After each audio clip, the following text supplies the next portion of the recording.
Okay? Then, wrap muna or roll one side ng bandage once sa arm ng patient.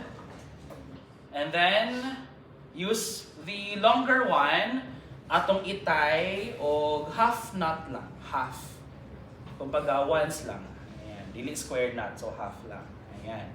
Then, bring this one padulong sa atubangan ng patient. Pwede agi ka sa may diri niya or pwede sa may likod ka mo agi. Then, bring this sa atubangan ng patient.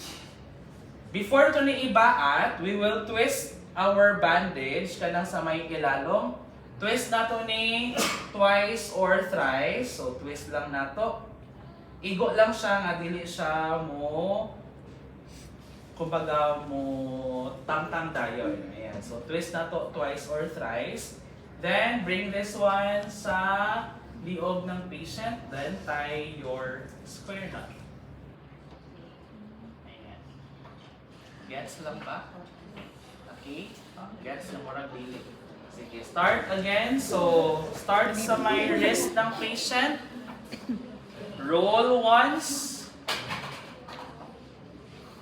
Use the longer tail or longer side. Tie lang o half knot. Ayan. Then, bring this one padulong kay patient. Bring the arm, of course, sa may victim na to.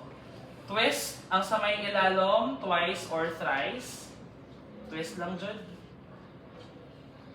And then, ibaat lang nato diretso. Square knot lang gihapon. Okay? Sige, practice with your